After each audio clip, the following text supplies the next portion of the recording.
she was fighting for her life. Most people with metastatic malignant melanoma to their brain are dead within 6 months. A stereotactic brain biopsy, am I going to come out walking and talking? The side effects would have killed her. I was pretty freaked. I had so many questions unanswered. It's my life. You know, what will you do to stay alive?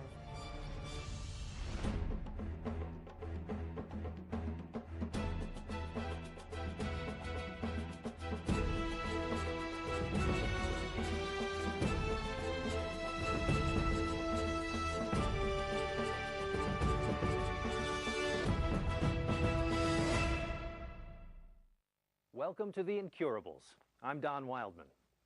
In our world of quick fixes and instant relief, we tend to lose sight of the bigger picture. Conventional medicine often emphasizes the treatment of symptoms at the expense of looking deeper to the root cause. But what happens when modern medicine doesn't dig deep enough? Then what? Mel Gitchell's doctors did all they could, then gave her just 6 weeks to live. What would you do with that kind of news? Would you fight? Would you give up? Or would you begin to dig? Today we follow one woman's remarkable journey from the depths of physical and emotional despair to her ultimate triumph over what was supposed to be an aggressive killer. I can't tell you how scared I was. It was just very, very frightening. I asked the doctors in the room, how long do I have? They told me 4 to 6 weeks if I didn't do what they wanted me to do, and 4 to 6 months they could keep me going if I would take an experimental drug that they had on the market at the time. All they could offer us was 6 months, not 6 weeks. Big deal. We had had our lives in front of us. I read the protocol that Dartmouth Hitchcock wanted me to sign. It was about a 10-page protocol with this experimental drug, and the side effects were breast cancer, leukemia, and death. That option was only considered out of fear. At the end of the protocol, it was basically if they made any mistakes or something happened, my husband would have to pay for it. They really hung black crepe. I don't know why I'm alive, except that I want to be. And I refused the Western treatments because they sounded too dangerous to me. Born in 1949, Mel was a product of the baby boom generation. She grew up on a potato farm in eastern Long Island. In her early 20s, Mel's medical interests began as she performed secretarial work at a nearby hospital. In 1971, she met and married Ben Gitchell, a local artist. Soon after, the happy couple relocated to El Paso, Texas, and had a son, Benny Jr. In 1978, the couple moved back east, this time to Piermont, New Hampshire, a small village tucked away in the foothills of the White Mountains. In 1991, we got a call from El Paso, Texas, that my father-in-law had had a stroke. And my husband being an only child, we 3 of us went down to work with him and take care of him. He eventually passed away, and we had to deal with his environment down there. Got back at the end of February and got a call from my mother in Vermont, and she had been diagnosed with pancreatic cancer. So I took a 6-week leave of absence again and went to Poultney, Vermont, and helped my mother through that, and she passed away. In June, my son graduated from high school and went off that fall to college in Miami. That summer in 1991, after Mom passed away and Papa was gone and son was going off to college, I noticed a mole on my left leg, on the shin. The surgeon and my regular doctor suspected immediately that it was melanoma, and I was scheduled for it to be removed. Melanoma is the most serious form of skin cancer, a cancer that takes root in the pigment-producing skin cells called melanocytes. When the skin is exposed to too much ultraviolet light, these melanocytes can grow abnormally and uncontrollably, often becoming cancerous. They did skin grafting from my thigh to the leg. They told me I'd be out of work for maybe a week.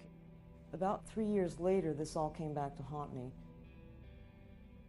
In the spring of 1996, There was a comet in the sky called Hyakutake, and some friends and I went out one night, March 23rd that night, and looked at the comet out in the sky. And the next morning I woke up with a splitting headache. It was sort of like a crowbar trying to come out the back right side of my head. Well, another week went by and it didn't go away, and I did get an appointment with my doctor. I did an exam. It was totally normal.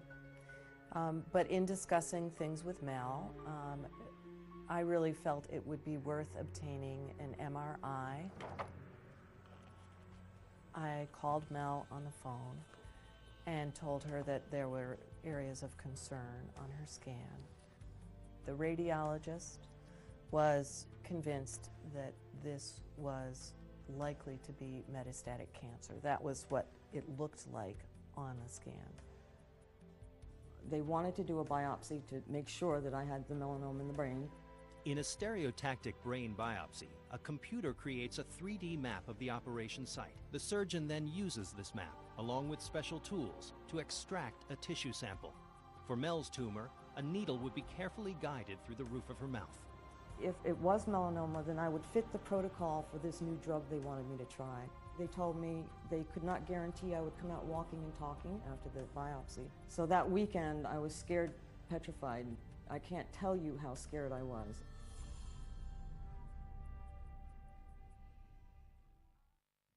Mel Gitchell had already faced a number of major life challenges, but a diagnosis of metastatic malignant melanoma spread to the brain proved to be her greatest one yet. So as far as I was concerned, it was like the great scream painting, you know. I didn't want anybody to know. I didn't want people to feel sorry for me and come up and cry, oh, I'm sorry, you're going to die in 4 weeks. I mean, I did not want anybody to know. Cancers, I sort of think of them as like weeds. They grow in an unruly manner. A benign tumor will grow only where it happens to be. What we know about melanomas is that when you take them out, when it shows up on your leg or your arm or somewhere else, you have to excise them very deeply. Take a big, huge chunk of flesh, because this is your only chance of curing them. If a few cells get lopped off and get into the bloodstream or the lymph stream and get lodged somewhere, in the lungs especially or in the brain, then it's almost like a death sentence. Mel's options were few. She could choose an experimental treatment and risk being lobotomized, or she could opt for no treatment at all. Mel was very concerned about the invasiveness of the biopsy. The chemotherapy, the what we call biochemotherapy and other treatments for melanoma have significant side effects. Monday or Tuesday the next week, I called two friends, a friend Uta, who was a naturopath and massage therapist, and another friend, Callista, whose father used to be a pharmacist and now owns a health food store. She called me on the phone, and she said, I'm really in trouble. Will you help me? I went through periods of just terrible sobbing. I looked at the protocol and cried before I showed it to Uta. And I read all the risks in these papers involved, and I said, my God, you know, trash the stuff. Ben would come home from his job and try and comfort me, and we'd talk some more, what should I do, and he kept trying to convince me that I could do both. You can read about people doing alternative medicine, but I found in myself the minute it really counted, now it matters. I fell back on the tried and true in my thinking and my feelings, right? And I thought, oh my God, she's going to kill herself. He was worried. He was frightened. He wanted the best for Mel and for them, and he didn't want to lose his wife. I ultimately decided that I did not want a brain biopsy and that I didn't care if it's melanoma or not. I wasn't willing to gamble with not being able to walk and talk after the operation. Mel had this idea, and so I was happy to go along with it and break out of that fall back on the tried and true. I came over to their house, and I just brought a bag of stuff. I brought some Essiac, Growing up on a farm, I've always been into herbs and flowers and good eating and so forth, but I did not know about Essiac tea, which is an old Ojibwe Indian cure. The Essiac formula is made of 4 herbs, sheep sorrel, burdock root, turkey rhubarb root, and slippery elm bark. It is an herbal remedy that you make a tea from, and you drink. I drink 4 to 6 ounces a day. And from the day Callista came, I've been drinking Essiac tea every single day. At the time that we made the diagnosis, I put her on dexamethasone, which is a very potent steroid. And what that does is it decreases swelling in the brain. The second medication was Dilantin, which is an anticonvulsant as a precautionary measure. Desperate for some direction, Mel took solace in nature. We were wandering around in the woods, and I discovered this hole in a tree, in a big hemlock. And I looked up the tree, and there were holes all through this hemlock, and some of the branches looked half dead. And I walked around the other side of the tree, and that side of the tree was perfectly healthy and perfectly beautiful. And I think it was an epiphany at that point, and I thought, that tree lives with cancer. That tree could die at any minute, but look at this side of it, and it's still very healthy on the other side. And that's when I started to think that, you know, maybe I can work with this. And I thought, you know, if you had a dragon coming to your chimney, breathing fire down your chimney, would you go out and try and slay it? Or would you try and make friends with it and live peacefully with it? Mel made a bold decision. She would leave behind the ways of modern medicine and instead embrace an alternative approach to healing.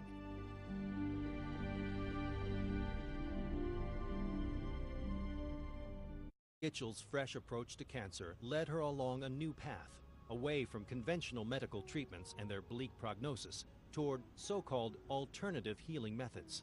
When she came back to see me again, she said that what she had decided to do was to try Ayurvedic medicine. We made an appointment to the Maharishi Ayurvedic Clinic. Mel first came as an outpatient. She mainly complained that she couldn't think straight and she couldn't put things together in her mind, brain fog basically. Instead of being frightened at this Western medical doctor, he was very calm, and it was a very calming environment. We looked at her from the Ayurvedic perspective as well as doing a Western analysis of her. We looked at her tongue, we checked her pulse, we looked at her fingernails, we looked at the shape of her physiognomy. All the different parts of her make a difference. Glaser was the first doctor that looked at Mel. He really looked at her. He could have told you the precise hue of her fingernails.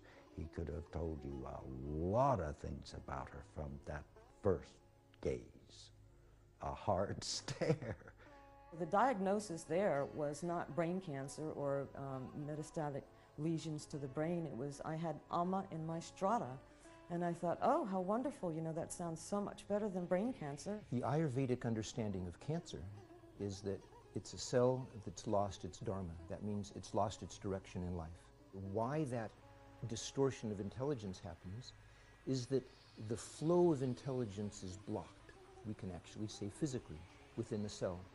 Ayurveda has an ancient name for this, and that word is ama. And ama means uncooked, unripened products of digestion or metabolism.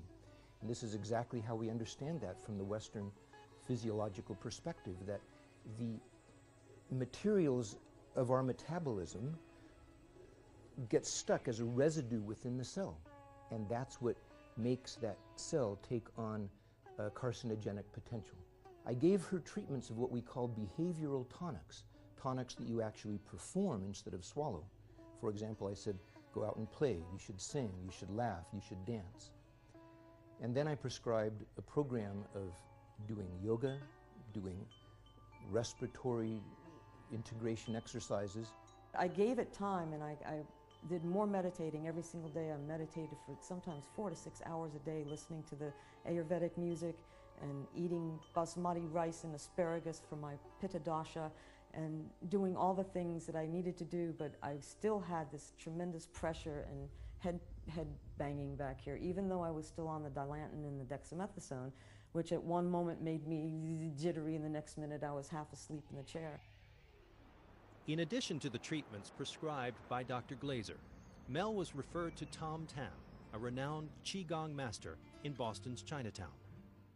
My first experience with Tom Tam was, I was a little nervous. I didn't know what to expect. I had seen the Ayurvedic doctors and what they had to offer, and I walked into Tom's office, and he didn't really make eye contact. He was standing over his desk listening to me explain that I had been diagnosed with inoperable brain cancer, and he waved his hand over me like that and didn't really look at me, and I thought, you know, what is he doing? And then he looked me in the eye and he said, spleen blockage. So in our healing system, we believe any internal disease, no matter what you have, they must have a blockage. With a focus, open the blockage to use the Qigong for healing. Using acupuncture and his proprietary healing methods, Master Tom Tam was able to ease Mel's tumor-related symptoms. I cried all the way home from Boston, and Ben was upset, you know, you shouldn't be crying, and I said, I don't know why, I don't know, are we grasping at straws? Is this a waste of time, driving 6 hours round trip for one visit? And how am I going to get healed, and how is this going to work? By the doctor's diagnosis, she only have 6 weeks to live. So I require their family, you must daily at home do it, because they live in more than 2 hours driving here. That fall, he started a class in the Danvers, Massachusetts area, so we learned the Qigong therapy from him. It's nice to be involved in a whole new field of study like that, with a great interest and great import. So we went on with this, and during that time, I saw Tom twice a week thereafter for the next 6 months. Using the techniques taught by Master Tom Tam and following Dr. Glaser's recommendations, Mel weaned herself off prescription drugs and focused on an alternative treatment protocol. Mel had lived well past the 6 weeks doctors had given her at the outset, but her journey was far from over.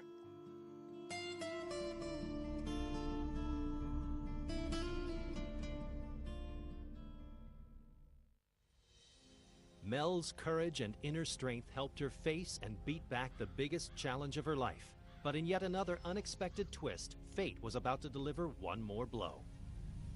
On the night of September 8th, 2004, our house caught fire. What a nightmare. We were in the bathroom, and we heard the fire alarm go off, and Ben opened the bathroom door, and there was smoke throughout our cabin. We were shouting instructions at one another as we tried to cope with this. The utility room had a furnace in it, and gas lines and gas dryer, and my only thought was that we were going to explode at any minute. I thought, well, we'll call the fire department, we'll be able to save things. He opened the door to the utility room, and flames leapt out at him. It became apparent that, no, we got to get out. We ran down to the neighbor's house. We watched everything, our 34 years together, our parents' antiques, our possessions from ancestors, all burnt up. The fire did give us an opportunity, though, to make this house. In my research about healing, I discovered the power of a circle. So we ordered a round house. That circular pattern is just a really very good healing feeling. In Greek, it's a tetradecagon, and it has 14 sides. And I think it's a really very nice healing energy. Through all of the pressures life brought to bear on her, Mel braved the uncertainty, determined to continue on a positive path. There were some times when I lost hope. About 1 year from the time that we had made the initial diagnosis of the lesions in her brain, I saw her again, did a very thorough exam again, and we repeated the MRI, and it essentially showed no change. Towards the end of the Ayurvedic diet program, when I was getting weak and tired, I thought, you know, am I grasping at straws? But every holiday I got past, I felt more confident and stronger. And so those days of feeling like it was all over, they faded. She had an amazing support group. We were right there. We wanted to be with her in any way that we could. I'm blessed that I have a son and a husband who went with me to work with Tom Tam and learn his techniques and learn his healing system, and they work on me. A couple of months ago when Mel called me out of the blue and I heard her voice, I couldn't believe it. My jaw dropped. There's no way statistically she's supposed to be here. Her tumor stayed the same. It hasn't progressed. I mean, for me, that's a miracle. The tumors are still there. All these years later, I still have head pressure. I still have problems. The Qigong exercises I do every day help my balance so that I'm not keeling over. I've been very, very lucky. I've learned to be more responsible for myself and my loved ones. If you can find a new path, if you've got a new path, it oftentimes will lead to great things. My role as their primary care physician is to support them on that path and to try to help them on their journey.